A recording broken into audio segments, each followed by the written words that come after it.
Black Rock at the edge of the Great Salt Lake is still a pleasure mecca for thousands who come to bathe and thrill in the waters of this inland sea. And believe it or not, you float like a cork. It is impossible to sink due to the high salt content of this briny ocean. Its waters are 7 times heavier than the Atlantic or Pacific and contain over 22% salt.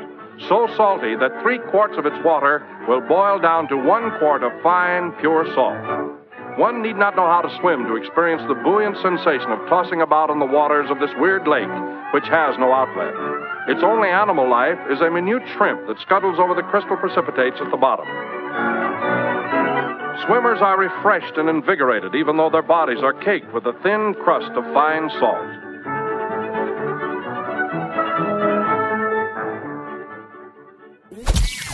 Showcasing local talent, professionals, and everyday people, making Salt Lake City what it is today. It's time for another episode of the I Am Salt Lake podcast. Welcome to episode 137 of the I Am Salt Lake podcast. My name is Chris Hollifield. I am your host. Welcome to my show. Welcome to the podcast all about Salt Lake City. If this is your first time listening, head on over to the website, iamsaltlake.com. That's where you can connect with me. Links for iTunes, Stitcher Radio, all the social media links, all right there. Also, feel free to dig through that back catalog and listen to some conversations that I've had with people here in Salt Lake City. I got a great episode for you guys today. Rick Aaron, David Wilbur from the Jockularity podcast came on to this episode of the podcast. I had an opportunity to sit down, chat with them, find out their story, find out a little bit more about their podcast. But before I jump into that, I, of course, want to mention our show sponsors for helping make this podcast episode possible. I want to give a big thanks to Peach Treats. If you guys aren't familiar with Tiff over at Peach Treats, go check out her Etsy site, peachtreats.etsy.com. She makes custom handmade ear art. A lot of really great stuff on there, whether you have gauged ears or not gauged ears. Just go on over to the website, peachtreats.etsy.com. The really cool thing is, after you're done making a purchase from the Etsy site, just type in the coupon code IAMSaltLake. You get 20% off your entire order right there at checkout, IAMSaltLake. You get 20% off your entire order. Thank you so much, Tiff at Peach Treats, for your support of the podcast. Again, that's peachtreats.etsy.com. Also, keep an eye out for her. I know she is at Craft Sabbath a lot. She'll be at the farmer's market. That'll be starting up here shortly. So support her and give her some love. And thanks so much, Tiff, for your support of the podcast. I also want to mention the Urban Lounge for your continual support. Their website, theurbanloungeslc.com. Go check out their website. You can see the complete listing of upcoming shows there, as well as connect on Facebook and Twitter. Give them some love. Theurbanloungeslc.com is the website. You can buy tickets right there online. Follow them on Twitter and Facebook. Like I mentioned, David Wilbur, Rick Aaron came on this episode of the podcast. We talked about the Jockularity Show. I'm going to put all the links to get in touch with them right on the show notes, episode 137. You can find that at iamsaltlake.com. Give them a follow, subscribe to their podcast in iTunes. You know, I wish Salt Lake City would have more and more podcasts. I don't look at any other podcast as a competition. We all have a voice. We all have something to say. We all have a different angle on things. And so I wish there would be, I wish more and more people here in Salt Lake City would do podcasts. And so it was a really great time to sit down with Rick Aaron and David Wilbur, kind of find out their story on how the Jockularity Show developed. And it's a brand new podcast. I think they've only had 5 or 6 episodes. We talk about it in the conversation, and it was just really neat to sit down with fellow podcasters and find out their story.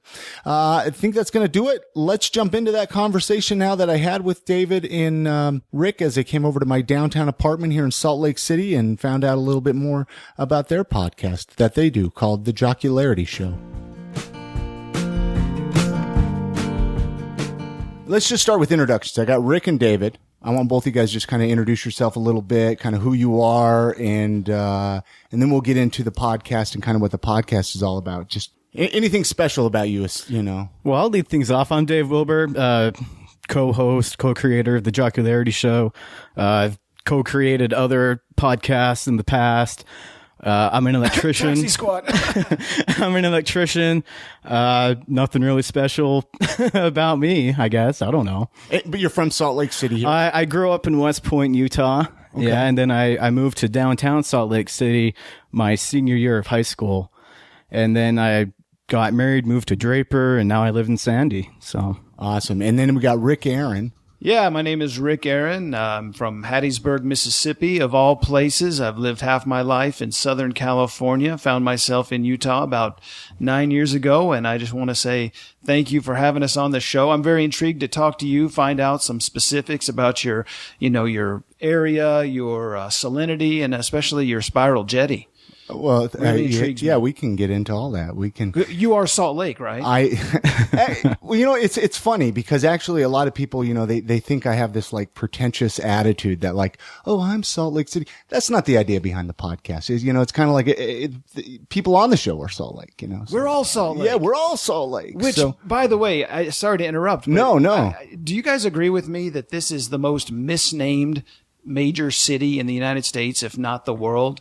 Because the town, the state capital, the largest city is called Salt Lake City. And everybody thinks there's this bright, gleaming lake right in the middle of downtown city. And we water ski on it and we go out, we lay out by the beach, but it's a stinking puddle that's miles west of the city that honestly nobody goes to. And it's disappearing. Well, when I got here, I thought, oh, great, Salt Lake City, there's this great lake. And I've been here for 9 years and I've never once dipped a toe in it. Well, you need to go to Antelope Island and have a buffalo burger. See, and I've never been to Antelope Island. You have to go. Absolutely. You can get a buffalo burger? Absolutely. My first job was at Antelope Island at Buffalo Point at the trailhead. There's a little restaurant up there. When I was 16, cooking buffalo burgers, buffalo bratwurst. Oh, yeah. It's fantastic. What's funny is my sister-in-law, before she came out here for the first time, I said, well, what do you want to do when you visit? And she said, I'd like to see the mountains, maybe go up to Park City. And, well, of course, the lake, like it was a given. And I was thinking, what did she want? She wants to go to Jordanelle, or she wants to go all the way to Strawberry, or what lake is she talking about? And then it dawned on me, she thinks there's this great lake here, which it looks better from space or from an airplane. Right. It stinks. Well, basically it's a big puddle, right? You can walk 500 yards out into it and not get your knees wet. Well, growing up in West Point, you say it stinks, and it does. My backyard was the Great Salt Lake, basically, and oh man, it was horrible out there. So first order of business, we need to change the name of the city. I mean, we can call it Cleanville. We can call it Saintburg. We could, something more descriptive, Mountain Town. But Salt Lake City, I mean, come on. Mountain Town? That's the best you can come up with? I'm just saying, let's make it more descriptive of a feature that we actually have and, utilize and enjoy, rather than this thing that attracts mosquitoes and brine shrimp and creates snow in the winter. And that was your first impression when you moved to Salt Lake from Mississippi? Well, a few stops along the way. No, the funny thing is I forget it's, we say Salt Lake this and Salt Lake that and everything. The actual Salt Lake itself, I've never actually been to. I've driven past it on the way to Tooele or out to Wendover or something. And, there's the lake. That's about it. It's not like a daily part of our lives here. It really isn't. And it's interesting that you bring that point up. How many of us have really even been there? I've lived here for 20 years myself, and I went there for the first time last summer or the summer before, one time for a barbecue that, I used to, kind of still dabble in organizing Insta walks in the Salt Lake. You might have seen me post online, and we did it, went out at the Salt Lake, and it was like there was, what do you take pictures of, Okay, here's a body of water. How many different shots can you get of it, Yeah. And we've all seen it, So anyways, what brought you to Utah? What brought you to the area, Rick? I know, was it with because I know you work with the news, right? Right. Yeah. I worked for Fox 13. I got a job with them in April of 2005. Now, are you still with Fox 13? No, now? I'm no longer with them. Okay. Right now, I finished up there in the fall of 2012. So now I do some freelance work for ABC4 News, also for KUTV, Channel 2, the CBS station here, and got involved in this podcast with Dave. But yeah, I came here 9 years ago, got a job, didn't know much about it. I'd been to Utah, I think, 2 or 3 times for sports assignments. I covered the NCAA tournament when it was here at the Huntsman Center in 1995. I also was here with the LA Lakers when they played the Jazz in the playoffs. Dave helped me out in 1999 or is that the year that we swept them right out of the playoffs? Yeah. It was, I want to say 90. Probably 99. I'd have to look it up. Something like that. So I'd been here a few times and knew a little bit about it. Didn't know much about it, and but got a job offer and moved here in 2005. What was your first impression of Salt Lake City? I mean, honestly. Well, my first impression. I mean, especially back then. I mean, 9 years ago. I mean, a lot has changed here. Well, my first impression when I came here in 1995 is, living in Los Angeles at the time and coming here was, where are the minorities?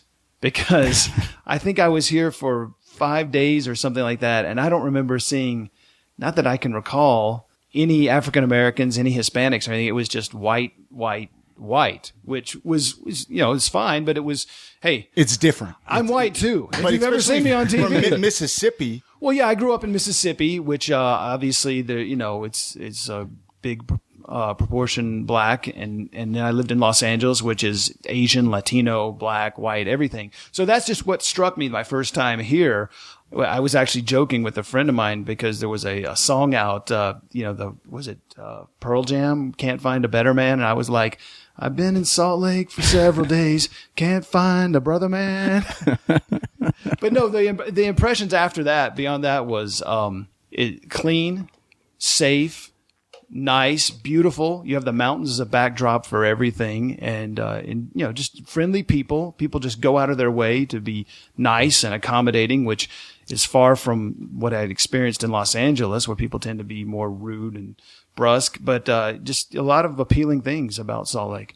And the reason I ask is because, obviously, David, you grew up here more or less. I've been here for so long, it's harder to see the progression. I mean, you're fairly new, so that's why I was asking, what did you think of it, when you first moved here? Living here was phenomenal. I lived in Los Angeles for, 17 years and a couple of years in Washington State in between. But then I came here, and compared to LA, it's just, life is so much easier. It's so much. Do you feel better more in a lot of relaxed ways. here? Absolutely. Just even traffic. Like I was talking with a friend last night, and it was like, sometimes I miss sitting in traffic, believe it or not. It's like you could barely listen to a complete song on your CD player or a podcast. It's like you can get places so quickly. It's like, there is no traffic. You don't have time to listen to anything when you're in your car because just all of a sudden you're there. You barely need a car here, depending on where you live. Yeah. Well, that's the great thing to me, because I haven't totaled it up, but I probably spent, months, if not years of my life sitting in traffic in Los Angeles. And the fact that you can pretty much get anywhere along the Wasatch Front within, half hour, 45 minutes. And most places are 5 or 10 minutes away from each other is just phenomenal to me. It's safe. It's like you almost forget to lock your doors. Who cares if you do forget to lock your doors? You could pretty much walk down most streets. So pretty much what you're saying is you forget to lock your doors, and it's and swing on by my place. It's located at 1142. Oh. No, it's just everything. If I would have moved here in my 20s, I probably would have hated it. It probably would have been just too slow and too boring. Well, and that's why I took off out east. Yeah, I had to get out of here. It was just like I can't survive here. I can't. This isn't. But again, I was in Utah County. Different world down there. Oh, you definitely have to get out of Utah County. Yeah. I mean, now that I'm in all those 40s. BYU fans, right? It's different down there, and people make fun of it and stuff, but it's okay. The whole place is, for me now, being a man with a wife and 2 children in my 40s, there's a lot to be said for Utah. Just the outdoor stuff, the recreational stuff, the safety, the schools, the people, it's great. And I would have to agree with that. As I get older, I don't have kids yet, but as I get older, it's like, what? Utah's not that bad. The slow pace, it's good for you. I mean, it's good for your blood pressure, there's more here for everybody listening outside of Utah. It's a lot different than you expect. And that's one of the interesting things. Anywhere I go, living places, traveling places, is the perception versus the reality. And there's certainly stereotypes about Utah, and they're there for a reason. There a lot of them are true, and you'll find a lot of the things you expect to find, but you'll also find a lot of stuff that you don't, music scene, ethnic communities, they are here, and every type of scene, every type of music scene, and every type of ethnic. I mean, you got, all the restaurants and the markets and all of that. Right. It's more than just, white folks and fry sauce and Jell-O. And the jazz. There's more to it. And then the Utah Jazz and the Utes and the Cougars, of course. You had to include the Cougars, didn't you? Is that wrong? Should I not No, say I'm anything just about I'm that? giving you. So how did you two meet? How did you guys meet up? I met Rick when I was on my other podcast that I created. We got together with the co-founders and we were looking at potential guests to have on the show as we were creating it. And Rick Aaron's name got brought up. And we all followed him on Way Twitter. down on the list, probably. It's like the bottom of the list. Okay, this guy will come on. He has nothing else going for him. Yeah.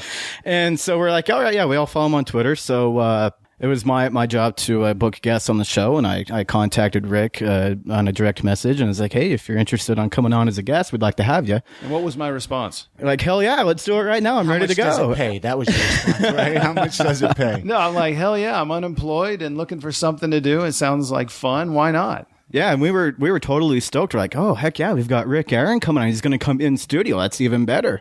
And he came on and afterwards, and it was a great time, great episode. And afterwards we got talking. We're like, man, maybe he's got time to become part of the show full time, because he really seemed to enjoy himself. And so we kept in contact. I left the show that I was doing. I kept in contact with Rick and we went to lunch. Seems like every month. And he goes, I've got an idea for a show and let's get together and make it happen. And then the Jockularity Show happened. So And I mean, it's a fairly new podcast, right? I mean, how many episodes have you guys done? Like less than five episodes or so. We're 5 in. But I mean, they're great episodes for being Thank only you. 5 episodes in. I mean, you guys are off to a bang, really. Well, thanks. I'm new to this whole podcasting world, and the show is still in its infancy. Dave and I still wake up at night crying a lot. But I just thought, let's do a podcast, but let's have some fun with it. Let's kind of mix sports and comedy. And it's not quite there yet, but that's the idea behind it. I like sports, but I'm not a big stat guy, and I don't take it too seriously like a lot of people do. My favorite way to watch a game is with my buddies cracking jokes or sitting there watching a Jazz game on Twitter and, making stupid jokes and having people respond and stuff. That's what makes sports fun for me. So I thought if we can bring in some coaches, some players, ex-players, media members, and bring in some comedians, trying to find that common ground. Most stand-ups that I know don't know anything about sports or care anything about it. Most sports guys I know just aren't that funny. So we're trying to kind of bring together those two worlds and do it. And what I told Dave is, what I see with most podcasts, the best thing about podcasting is that anybody can do it. The worst thing about podcasting Is that anybody can do it. Yeah. Right. And a lot of it ends up being a couple of guys who maybe are friends or work together, went to school together. They sit in front of microphones. They talk about things that interest them. And it doesn't have a big, wide appeal. I'm sure Dave could sit all day and talk about wiring grids and the Utes and the Jazz and stuff. I would like to sit around and talk about heavy metal bands from the 1980s and Southern Miss football and things like that. But we are trying to do it more from a broadcast perspective. Like, hey, let's prepare some material. Let's bring some notes in, have some things we want to talk about and go over, and let's book some guests and maybe get some legitimate big time. I mean, well, you've guests. had some good, big names already on the show. I mean, who have you had? I mean, let's our go down first the guest list. was former University of Utah head football coach Ron McBride. He came in studio, which was awesome to have. We've had legendary sportscaster and Rick's friend Mike Runge in studio with us. Yeah. Play-by-play. He's Utah, man. He's a legend. Yeah, he is. I remember watching him on the news. How long has he been is he still on the news? I mean, I don't really watch the news, He's retired now, but he was on between Call Radio and Fox 13 News and all the sports gigs he did with the baseball team and the hockey team and stuff. Mm-hmm. He was everywhere for 30 Yeah, everybody knows years. It's Runge time. Everybody knows Mike Runge. I told him, I told him this on the show even. I said, Mike, I found when I came here, about 90% of the people here love you. About 10% of the people, or maybe a little bit more, can't stand you. But every single person in this state knows who you are. And that's the whole battle in broadcasting, because we tend to be kind of an anonymous group of, oh yeah, that guy, that weather dude on Channel 5, or oh yeah, that sports guy on, what's he on, 2 or 4, something like that. And people just don't know you or connect with you. And everybody knew Mike through It's Runge Time and some of his funny stuff he did. He was great. Then we had Craig Bolerjack on, the TV play-by-play voice of the Utah Jazz, which was very nice for him to come in and help us out and do the podcast. And that was a great show. We've also had a couple of my contacts from L.A., Randy Cardoon, who does sports for KNX 1070 Radio in L.A., and Lisa Guerrero, who I worked with at Fox in Los Angeles. She was the sideline reporter for Monday Night Football back in 2003. She's also been a soap actress. She's done Playboy, a million TV shows, Inside Edition, TV shows, movies, and stuff. So it was really interesting to have her call in and talk to her about her career and all the twists and turns that it's taken. So some of the people that you have on the show are like phone interviews. And what do you like better, in person or phone? In person. I mean, I guess absolutely. That's kind of a given. In studio. It is. But there is something relaxing. You know, I did one of my early episodes. I did it over Skype. And it was kind of nice. I was sitting there and I'm like, man, this is great. I could sit here naked if I wanted to. You know what I mean? It's like they don't know. Which you are right now, by the way. Well, I wasn't going to say anything. I didn't know. Well, he brought it up. But yeah, so how is this any different? Well, it's just a couple of dudes hanging out. I mean, that's pretty much what. You know, right. You know, I've been a sports fan my entire life. And so when we can get somebody local or even national to come in studio, I just get geeked out about it. Oh, I'm sure. So having Craig Bolerjack in studio, meeting Ron McBride, sit right next to him during the show, that was totally awesome. Well, I still get giddy. You know, when I get when I found out I was going to have you guys here, I was like, I couldn't sleep last night. You know what I mean? I was like, gosh, I'm going to have Rick and David on the show. You might have been up all night last night, but it wasn't because of this. Let me tell you. No, it was funny. And Dave, maintains his professionalism and his composure, and he asks good questions and stuff, but I can look over at him when we have somebody in the studio and he's just kind of like geeking out over there. And I'm so afraid true. he's going to do a Chris Farley and hey, Coach, remember that time that you guys beat BYU in that game and they carried you off the field? That was cool. So, I mean, back to that, doing a podcast. What's been the biggest reward? Meeting some of these people, would you say? Or meeting the people and watching the downloads come in. Like, wow, these people want to listen to what I have to say. I find that rewarding. But meeting these people that I've seen coach teams, call games on national TV, or local reporters that I've watched or whatever, or just that I'm fans of, meeting these people, that's awesome. And that they take the time to come on a little show like our podcast and to be a guest on, and they have fun doing it. And they're asking us questions before we go on the air about the podcast because they're really interested in it. And I find that really cool to me that Craig Bolerjack is asking me about my job when here I am interviewing him about his job at the same time. When you ask these people to come on your show, do they be like, are they like, well, what's a podcast? Do you still find that? Some of them. Yeah. And a lot of people, will say, I've never even heard a podcast in my life. What's it like? And they'll even ask questions like, well, hey, do I have to dress up? Are there cameras? Do I need to wear a suit? Yeah. And I'm like, no, it's just a couple of guys and a couple of microphones. And,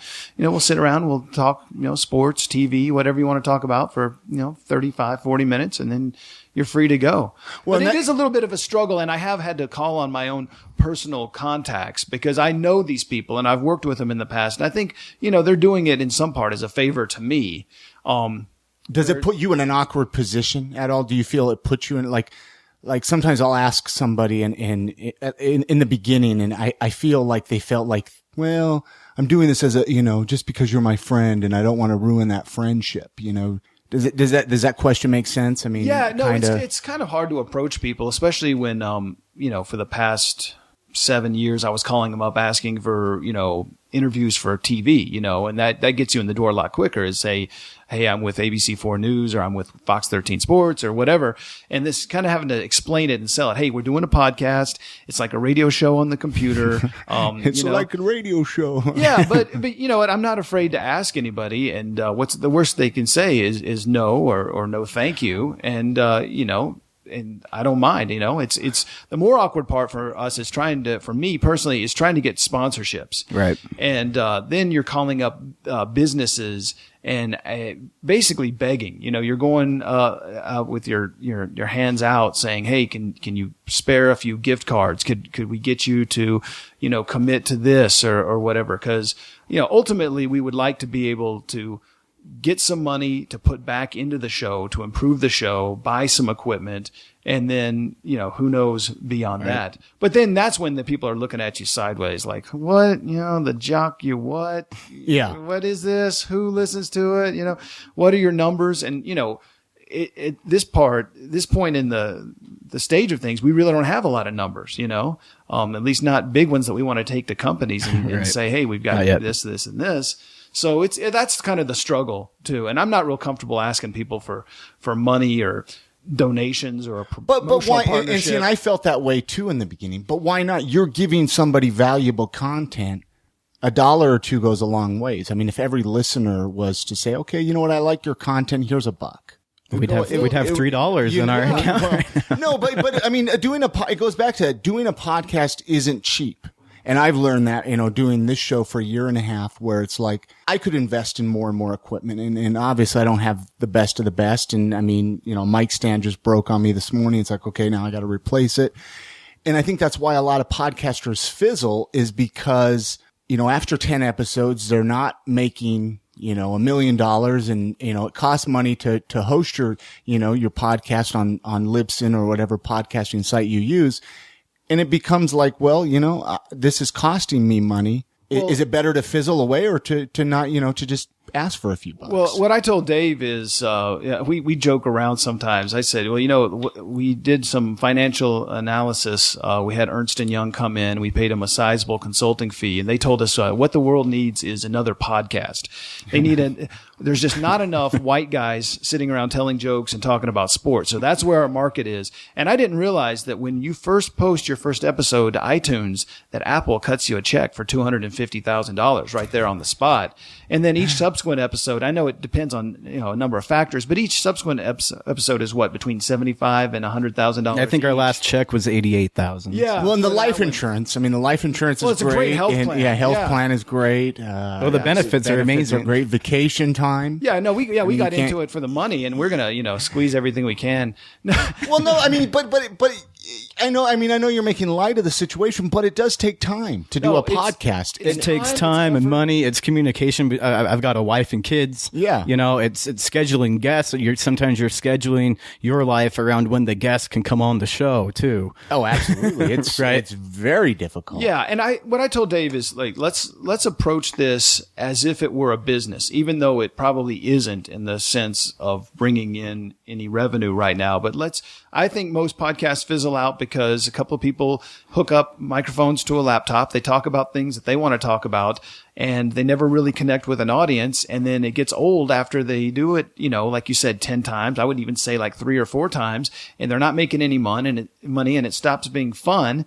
And they just fade away. I said, let's stick with it. Let's give this a shot. It's not going to be easy, and it hasn't been. Mm-mm. I mean, there's nothing more demoralizing than posting what you think is a really good show and then going out and promoting it on Facebook and Twitter and LinkedIn and telling everybody you know about it. And you check the downloads the next day, and it's got like 2 downloads. Yeah. And it's like, come on, I had at least 3 friends promise me that they would listen to the show, and at least one of them was a liar. Well, wait a minute, 2 of them were, because I downloaded it myself. Right. So, I downloaded it myself 20 times. Exactly. Oh, and also my laptop on Stitcher, my other on the iPhone on the podcasting app. But let's give it a shot, because it's going to take a while to find an audience, connect with an audience, and build on it. And let's not go for the overnight success and get discouraged. Let's just keep doing shows that we have fun doing. I think we do. Shows that we're proud of.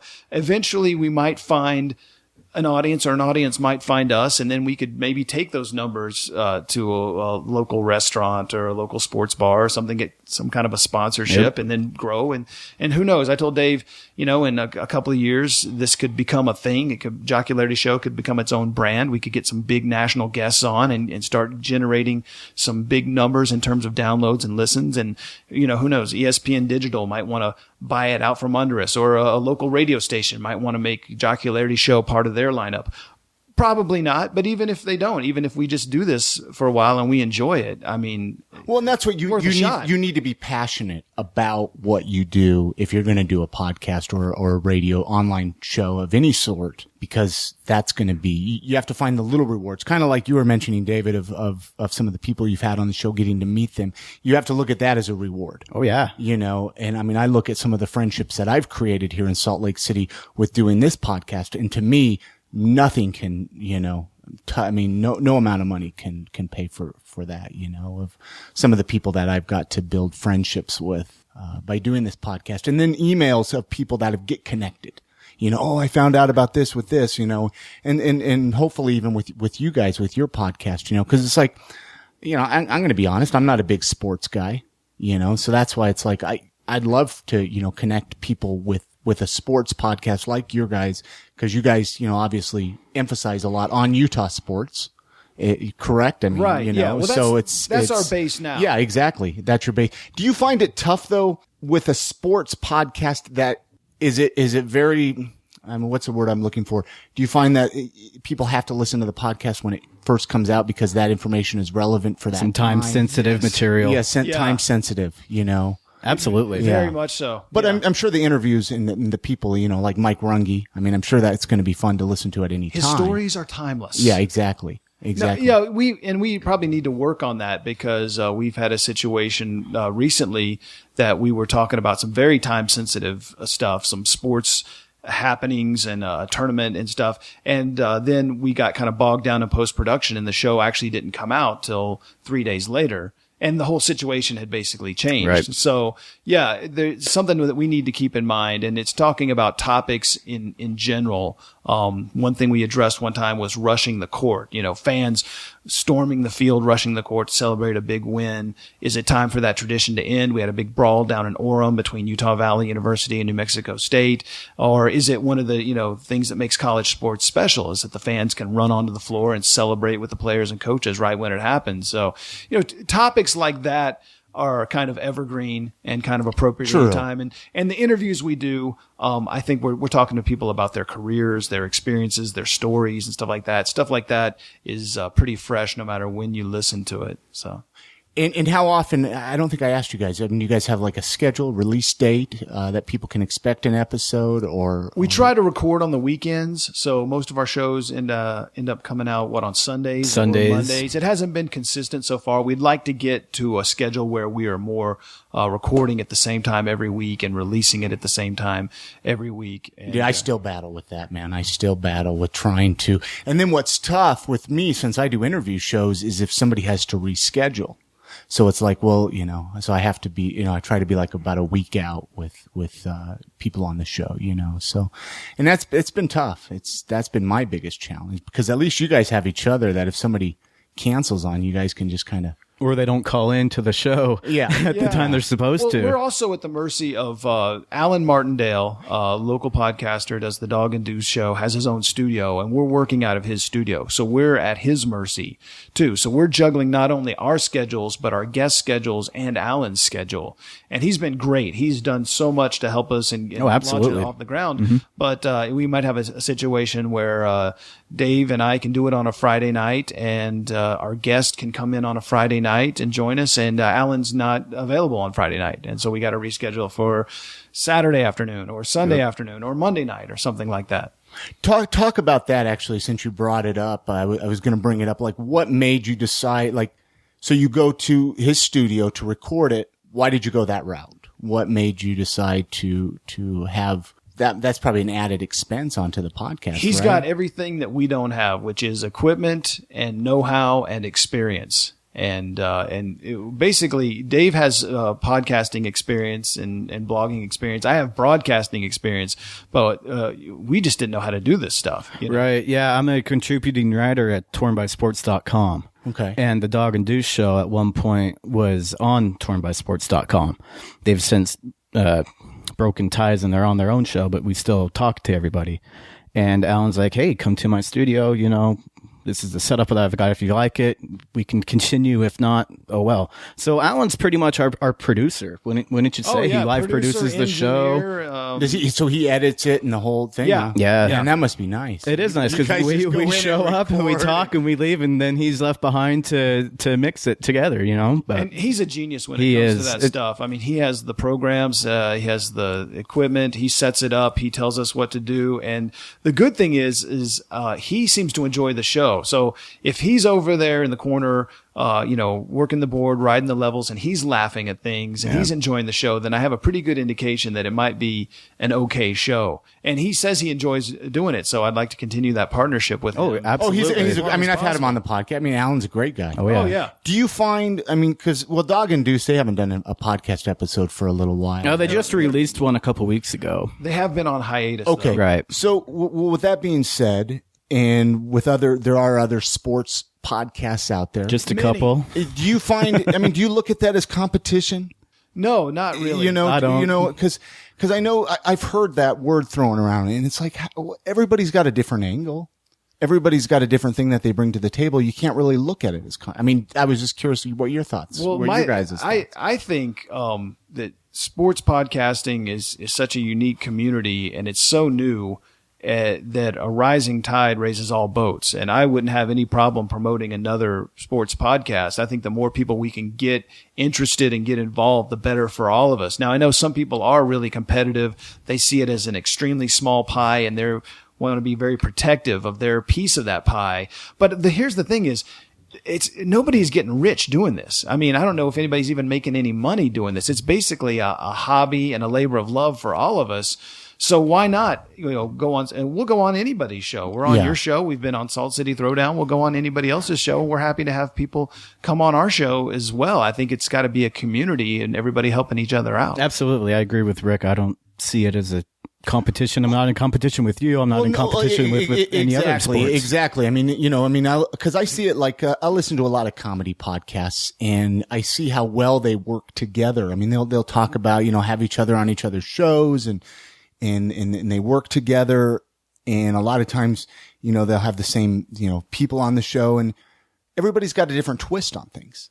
Believe it or not, there's a few other local podcasts that are kind of similar to, I Am Salt Lake. We talk to people, but everybody's got a different voice. Everybody has a different spin on things.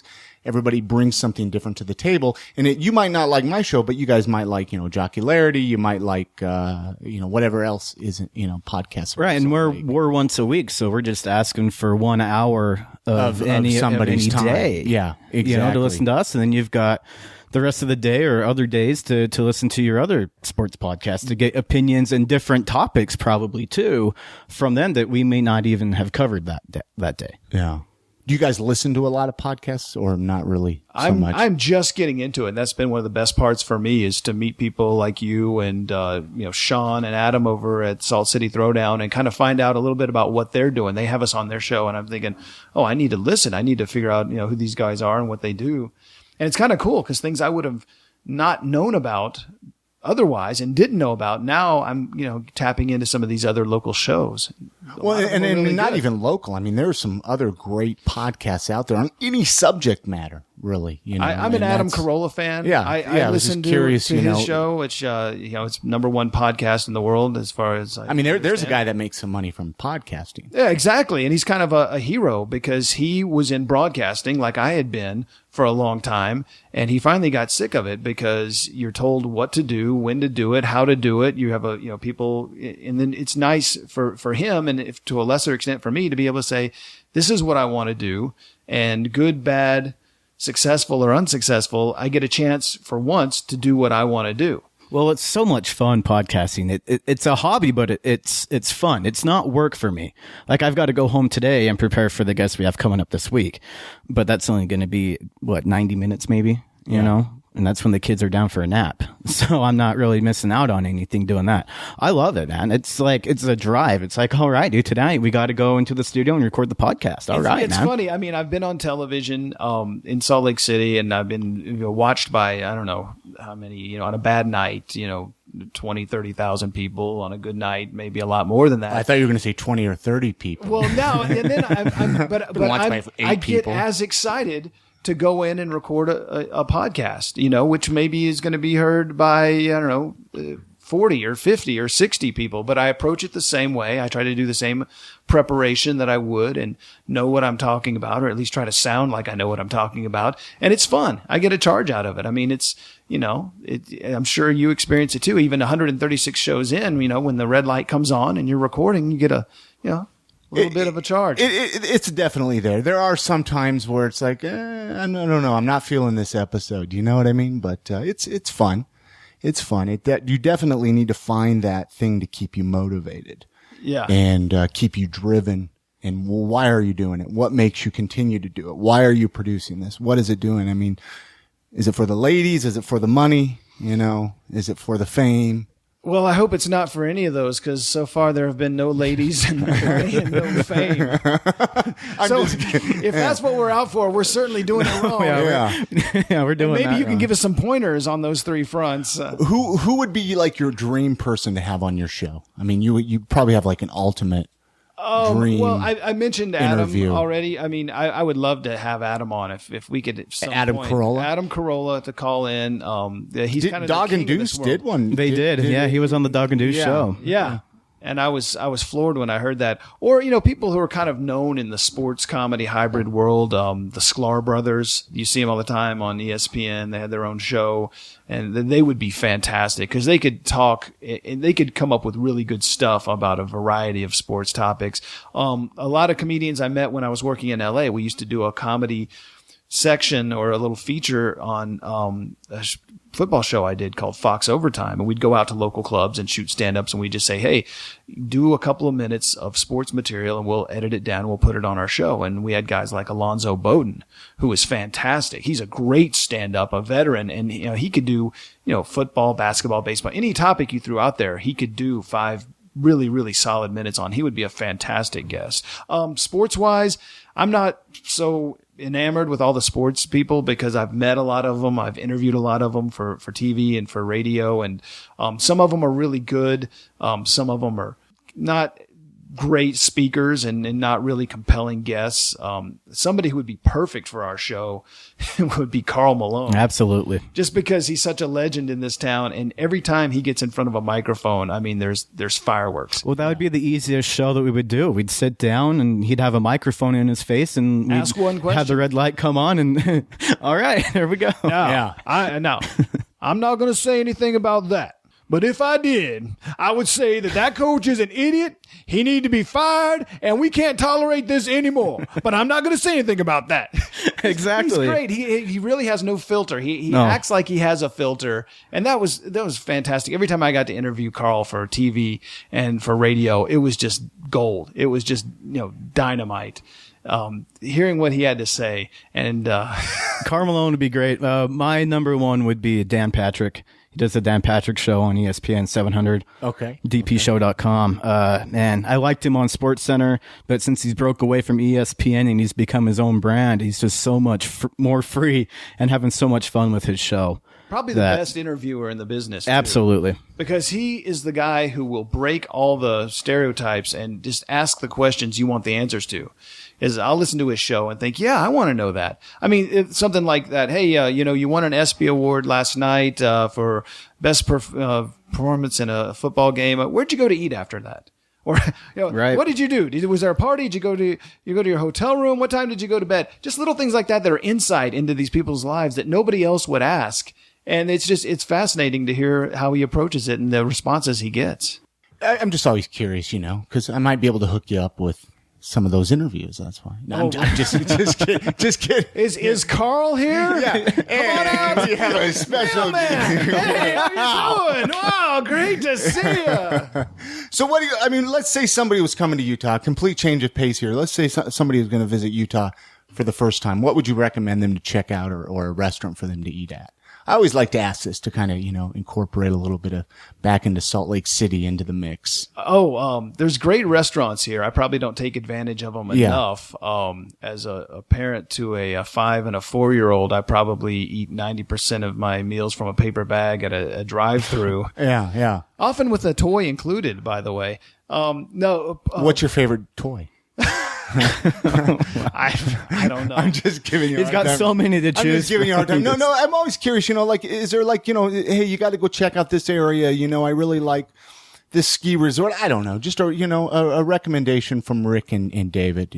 What I would say to somebody is go to Pat's Barbecue. Okay, one of my favorite places. I went there last night. They were all out of food, so they had to shut the place. They closed it. Well, when you own your own restaurant, you can do that. Yeah, they're like, we're all out of food, so we're not open anymore. That's why nobody ever goes to Pat's, is because they're always out of everything. Yeah.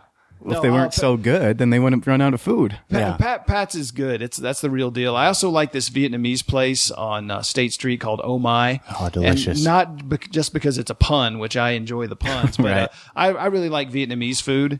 And I went to Vietnam in 2003. I shot a documentary over there. And for my money, the stuff at Oh My is as good as you'll get, on the street corner in Ho Chi Minh City. So those are two places I would say go restaurant-wise. Otherwise, man, you talk about outdoor stuff, just, hiking and climbing and biking and skiing and stuff. I mean, you got to get up into the mountains. And You're a pretty big hiker, camper? no, I don't do it enough. I wish I did it more and took advantage of it. It's like I'm not a skier. I grew up in the South and I barely ever touched snow before I got here. So I don't take advantage of that, but just the outdoors and the possibility. And it's just kind of cool knowing, hey, if I wanted to, there is all this here. There is a lot of If I wanted to, I say this while I sit on my couch, with my remote in my hand. But I said, hey, if I wanted to, I could be out there. Honey, I could be out skiing right now, but I choose to be home with you watching, football on TV. No, golf courses. I love to golf, and there's great courses here. You talk about beautiful vistas everywhere, and pretty cheap to play golf here, and we just beautiful, great courses. And I'd say go play golf and have some barbecue at Pat's. Maybe have a banh mi sandwich for lunch at Oh My. And check out a Salt Lake Bees game. That The best sounds like the backdrop in perfect date AAA. there. Oh yeah, you got to go to that stadium and see a game in the summer. Absolutely. No better place. The Beast Stadium? Yeah. They just changed the name, didn't they? They did. Like the It's Smith's Field, I or think. something bizarre. Smith's, something with Yeah. Smith's. Yeah. A local grocery It store. works. It works. It's I like the Delta Center when the Delta Right, Center. and I still call it the everybody Delta. still calls it the Delta Center. Yeah. Just because it came out as the Delta Center, and then Yeah. it changed to the Energy Solutions Arena. And it's going to be something else next. Washakie Arena. I think Are it's they gonna, changing it? The rumor is they are changing it, and I believe it's going to be Vivint Arena. That's what my source is telling me. It's going to be Vivint Arena, which is a big home security company. Vivint, yes, home automation That out just of rolls Utah off County. the tongue, doesn't it? And well, they also do a lot of stuff with solar energy right now too. They've got a big solar project over in Hawaii that they're looking into. Sports is so ridiculous with these corporate sponsorships, and it's one of these pet peeves that really bugs me. It's probably not a huge thing because somebody has to pay the bills, but it's the pebble in my shoe that drives me nuts. Because I remember being on the radio for the Larry Miller owned radio station when the announcement came out that it was going to be Energy Solutions Arena and no longer the Delta Center. And I understand they're paying a lot of money to have their name, but the co-host and I were talking about something that happened in the 97 NBA Finals over at the Delta Center, and we had somebody come in from the sales department and say, hey, you can't say Delta Center anymore. It's Energy Solutions Arena. And then we're like, well, no, back then it was the Delta Center. I said, no, the rights are forward and regressive. So now any reference to that building is Energy Solutions Arena in any context. And I'm thinking, okay, that's kind of, is this revisionist history there? And I actually got an email one time from somebody saying, we shouldn't shorten it to ESA. It should be Energy Solutions Arena on first reference and subsequent references, which it's kind of a mouthful, especially when you're talking about the context of a 2.5-minute sportscast. Well, last night at Energy Solutions Arena, the Jazz lost again. They are now 11-3 this season at Energy Solutions Arena. And come on, it's ESA on second reference. Yeah, absolutely. It's ESA. A lot of people called it the DC when it was the Delta Center. I still call it the Delta Center. Hell, I still call Smith's Field Franklin Covey because it was Franklin Covey. It was something else before when that, it came out. wasn't it? Quest, maybe? Quest Field? Oh, yeah. I don't know. See, I always see Franklin Covey. Franklin And then Covey. it went to like Spring Mobile. It was something Mobile. before Spring too, I believe. Yeah. There's been so many names, but just Franklin Covey always comes to my head. Like the East Center is now the Maverick Center, but it'll always be the East Center. True. True. There's something wrong with the corporate homogenization. Well, they of pay a lot of sports. money to have their name up there, man. Yeah, and I understand that. If I had the Chris Hollifield Center, I'd want people to say my full name out. Chris Hollifield Center at I Am Salt Lake Podcast Field. Yeah, there you go. Right? I mean, Get working on that. Can you imagine that? I mean, having Jockularity Show Center. Man, in 25 and then you years, get pissed off with people that used to call it the Delta Center. You're like, well, it's the Jockularity Center. the Jazz playing at Jockularity Arena, and when they call it J Arena, we'll be so furious. Absolutely. Oh, how dare you? It's Jockularity Arena. No, but to get back to your point, I would recommend Blue Plate Diner. Yeah. In Sugar House. Delicious food. Absolutely. It's amazing. I did the electrical work at the apartments just north of Blue Plate. The ones that burned down? No, not yet. Surprisingly, no. And we would happen to have an extra break time every morning about 8 o'clock and head over to Blue Plate and get some nice breakfast over there. And you've definitely, like Rick was saying, you have to go up to the mountains. My wife and I, we've got a vacation coming up, get away from the kids. And we've got a couple nights stay at one of the resorts in Park City where we're going to go horseback riding and do all that. You call it vacation, get away from the kids. The state authorities call it child abandonment. They have food and water. What else do they need? Just because you drop them off at a fire station doesn't mean you can run up to Park City for the weekend. Right, but if you head up north out of Salt Lake, up in the Roy area, it's called the Burger Bar. You've definitely. I grew up at the Burger Bar because it's in my backyard. It's been on Diners, Drive-Ins. It has, you're right, Rick, and it's an amazing place, and I hope it's there forever. And I just live too far away to make it up there as much as I would like to. So can you let's don't get carried away. Let's don't say it's an amazing place. Oh, it's fantastic. Is it worth the drive to Roy? Absolutely. It is. Okay. It is. I mean, it's been featured on a lot of TV shows. Is it better than Lucky 13? I've never been to Lucky 13. I've never been to Lucky 13 either. Gosh. I guess I'm going to Lucky 13 tonight. Dude, that is the best. That's a strip joint, right? I wish. A gentleman's club? I mean, no, it's right by the ballpark there. Lucky 13.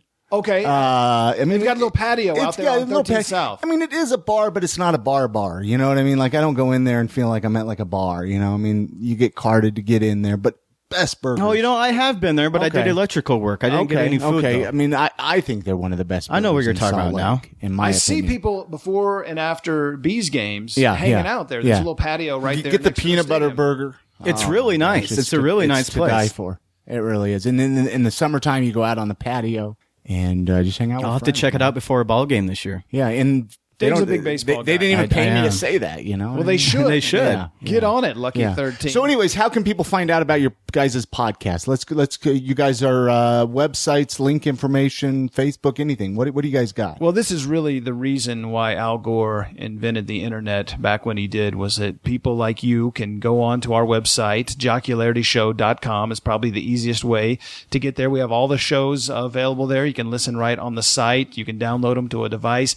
And thanks to the behind-the-scenes wizardry of Mr. Wilbur here, you can now get it worldwide, available on what? iTunes? Yeah, it's on iTunes, Stitcher Radio, Double Twist, BlackBerry, Windows, podcasting store. It's I'm old, so I have no idea what we're out on about 100 podcasting directories out there. So you pretty much anywhere. I mean, you can Google the Jockularity Show, and we've probably got the first 2 pages of Google. Well, it's like I was telling you, David, in text, people listen to shows so differently. You know, we all have this image in our head that everybody listens to a podcast the same way that we do. But, you want to be available anywhere. Yeah, it's a trip. It's Jockularity, Jockularity. It brings the jock from sports and the ularity from comedy, I guess. And it's a trip. I mean, we now get some stats in from around the world, and there's people that are downloading our show purely by mistake, I'm sure, in Japan, France. Random countries somewhere. They're like, I just want to listen to Rick's the voice. Japan one is funny because I was watching these stats yesterday because I have nothing else to do but hit the refresh button. Jockularity is a euphemism for a sex act. It must be because the Japan, it started out at 1, obviously, and then it jumped to 4. and then it went to 5, and this morning it's at 6. So word is spreading in We Tokyo. cannot walk down the The street in the Jockularity Show. Ginza without being molested by Japanese No, fans. but could you imagine, like, what if, like, in Japan, that was like your biggest audience, and they paid for you guys to fly there? Oh, konnichiwa. oh, Jockularity. Jockularity Show. Rick Aaron, David Wilbur. That's what I'd love to go to Tokyo. No, but could you imagine? We'll take the road. Can We'll you take the show on the road. Can you imagine Well, that? that's the funny thing is starting down this path and having no idea where it's going to take Well, us. and that's it. You have to let your podcast lead you in the direction that it goes. You can't always have such a structured, this is the way it's going to be. Well, yeah, and it's even evolved 5 episodes in, and Right. and honestly, we don't know where it's going to go. Like Yeah. I said, we have a Utah fan base. This is where we are. These are the people we know and support us initially. So we talk about the Jazz, we talk about the Utes, BYU Cougars, things like that. But we also tackle national topics. I would eventually like to get it to a point where it is kind of a national show, and you can listen to it in DC or Miami or Seattle or San Francisco and enjoy it just as much as listeners do here in Utah. Absolutely. What about like a live show where people can come and watch you guys podcast? Have you guys ever thought about doing anything with that? I think once the stripper pole gets here, Yeah. we'll be able to do a little bit better Like with you, that. we do prefer to record the show in the nude, so that's going to be problematic with Utah's somewhat restrictive obscenity laws. But no, I could see us doing it. It would just be the trick of getting it set up. Now, I was thinking, trying to go out and pitch this thing to local sports bars and businesses and stuff is like, hey, maybe as a promotional partnership, part of the package is we record a show out here. We have people come out and have a live Jockularity show, which I think would be a blast. Well, you can meet Absolutely. your fans. Well, yeah, that's one of the cool things is- so that you'd have the 3 people that listen to your podcast in the corner. Yeah, we could hold it in a phone booth and still have plenty of room for everybody. Well, with TV and radio, which is my background, is you don't really get that feedback. I mean, Yeah. you go on the air, you're basically sitting in an empty studio with 3 or 4 other people. You do the show, you think it went well, you don't really know. Occasionally you get an email telling you you're great or you're an idiot. But other than that, there's not a lot of immediate feedback. And when you do the radio, some people call in and some people will say, hey, I like the show, or you should do this or do that. But yeah, it would be fun to actually meet some people. And it's been great for us to even get like Twitter messages. Absolutely. He's at David Wilbur on Twitter. Yeah. Let's I'm at run Rick down Aaron. the list. So how can people say those again so people can follow you guys on Twitter and stuff? Yeah, I'm at Rick Aaron, just RickAaron. And I'm at David Wilbur, Wilbur. The show is at Jockularity Show. Again, Jockularity Show. And, hit us up with a DM or something. We'll respond to it. And it's great to hear from people, Yeah. It absolutely is. And to see the retweets go out when we post a show, that's what I like to watch too. It's like, wow, that's awesome. We're getting some support. Do you guys use Twitter the most for connecting with people, or is that by far. is that your Absolutely. favorite social media platform? Yeah, for me, it's basically my only social media platform. I'm not a Facebook guy. I haven't gotten into Instagram or what are the other ones? Snapchat. That I don't do the Snapchat, but I'm on Instagram. I do Snapchat with the ladies. There we go. But I do Google Plus. I only do to promote the Jockularity Show. Yeah. LinkedIn is again just self promotion. Jockularity Show. And you gotta have those free outlets. Yeah, Twitter, I think, is a passion that we share. Absolutely. Dave's been on it for a long time. I've Well, been and on it for a long you're time. great with some of the band names that you come up with. Oh, absolutely. Yeah, that's funny. We can keep going on these other tangents. Well, you know what I mean? But I did recently win a Chappie Award at the 2014 Chappies for best hashtags, and it's funny how it came about. Basically, I was on Twitter when I was working at Fox 13, and I was just basically using it for a work account, promoting the newscasts and things like that. And it's only when I stopped working at Fox is when I realized, hey, I can change this to a personal account, and nobody can tell me what to tweet or not tweet anymore. So I can do stupid jokes, which I frequently do. And as a result, a lot of people started to respond and get into my Twitter feed. It was great because not being on the air anymore, it was a way I could connect with my audience and stay in touch with viewers or listeners and stuff like that. But the hashtags came about just because this is how silly and random it is. I'm sitting outside my daughter's kindergarten last summer and waiting for her to get out of school, and just had some time in my hand pick up my phone and I started thinking of like stupid Utah thing. I think it started with Utah reality shows, like what would that was a a good Utah one, too. reality show be? The Real Housewives of Utah County or something like that. And I sent a few of them out. People responded and it took off and it ended up trending and thousands of people got involved. And then the next day we did Utah movies, and then the next day it was Utah bands or something like that. I remember the Utah band. I got them on X96. Yeah. Well, yeah. then the local media picked up on it, and then they all did stories on it. Yeah, and there stuff. have been a lot of funny. papers. It's kind of like social media has become kind of reality. It's kind of, gone from this virtual world to actual news stories. I mean, the Chappie Awards were in the Deseret News, and Utah Bands was in Provo Daily Herald. It was in the Standard Examiner, I believe. Standard Examiner and everything. They were actually assigning real journalists who you'd think would have other better things to cover to actually cover this, the cyberspace. But it is great about Salt Lake City. You're talking about how the low crime rate. So here we go. We don't have anything too much negative to report on. So let's get a good story out, head up Twitter and look at what's trending, and boom, it's Rick Aaron. Utah is the most unique place I've ever lived because the people here are different. And they understand that. They're okay with that. And in a way, they like to be legitimate. I think that's why they're so into their sports, because a team like the Jazz in some way puts them on an equal footing with New York, Los Angeles, Seattle, Dallas, other places. Like, hey, we're normal. It's cool to see Utah Jazz pop up next to New York Knicks, right, or Miami Heat or something like that. But people here like to make fun of themselves. You know what I mean? Well, they do. They do. If you can't laugh at yourself, then you have a problem. Yeah. Really. And you put out a hashtag like Utah Bands and see people jump in on it, with like, ACDNC and stuff like that. And then it just takes off. And I would recommend, they're still up there. If anybody wants to go on Twitter and search the hashtag Utah Bands, there are some hilarious ones on. Also Utah movies, Utah TV shows, Utah reality shows. It's funny. I still go back and look at them. I do too. I actually got one. I just threw it out there. It was during the college football bowl season, and it was Utah bowl game names.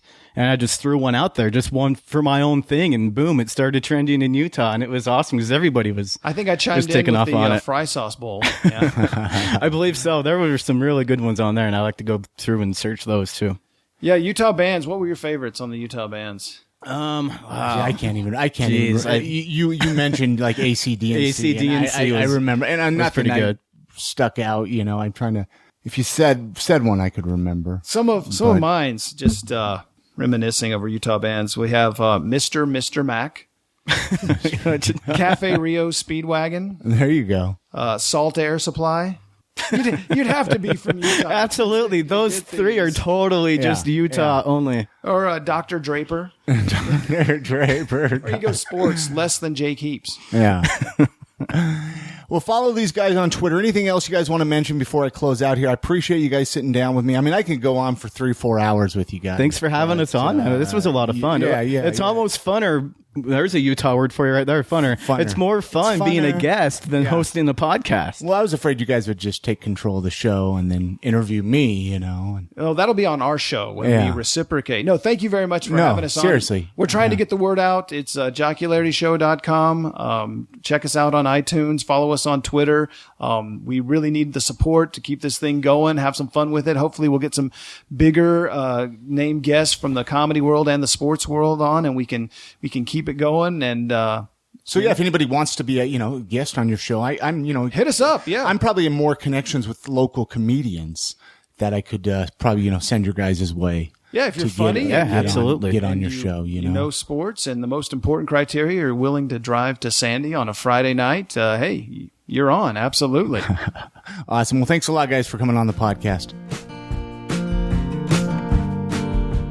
All right, many thanks goes out to David and Rick for coming on this episode of the podcast. Hopefully you guys enjoyed listening to that. I know I had a really great time chatting with them and getting to know them a little bit better and finding out their story. Again, you can find all the show notes, iamsaltlake.com/137. That'll take you directly. You can download this episode right there on the website. Links for their Facebook, Twitter, their website. Connect with them. Let them know you heard them on the I Am Salt Lake podcast. Call up the voicemail line. I'd love to get some feedback that way. 385-202-5926. If you have any feedback on this episode or any other episode. Again, the voicemail number is 385-202-5926. Give me a call. If you'd like to come on the podcast, I'd love to possibly bring you on. So connect with me via voicemail, via Twitter, via email. Again, all of that, iamsaltlake.com. Hey, there's a few reviews that I want to actually just read here really quickly that I meant to read in the last episode of the podcast. Got a few recent reviews on Stitcher Radio. Just wanted to read them and give thanks to those of you that have been leaving reviews on iTunes or Stitcher Radio. First review I want to read is by Utah Mormon Laws. He gave it a 5-star review. He wrote, I've learned so much about living in Salt Lake from this podcast. It's a must listen if you want to find out about upcoming events and people who call Salt Lake's home. This is my top 3 podcasts, and I can't thank you enough for all that you do. Really awesome. Thank you so much for leaving that review in Stitcher. It's great to hear back from the listeners and find out what they're thinking of the podcast. There's another review by Curtis KB. He wrote, great indie SLC show. Great local scene discussion and topics. A must listen for the indie SLC scene. Thank you so much, Curtis, for that review in Stitcher Radio. If you'd like to leave a review in Stitcher Radio, just go to iamsaltlake.com, click on the Stitcher Radio link, and click review, and that will help boost the ratings in Stitcher Radio. That way more people find out about the podcast. Follow me on Twitter. You can just search for I Am Salt Lake. Follow me on Facebook, search for I Am Salt Lake, connect with me. I'm going to end the episode playing a song by a local band here from Salt Lake City. They're called Wildcat Strike. The name of the song is Marching Band. I love this tune. Hopefully you guys love it as well. Thank you so much for listening to the I Am Salt Lake podcast. I'm here once a week, so make sure to subscribe in iTunes, Stitcher Radio, or however else you guys consume podcasts. You guys have a great week. This is Wildcat Strike.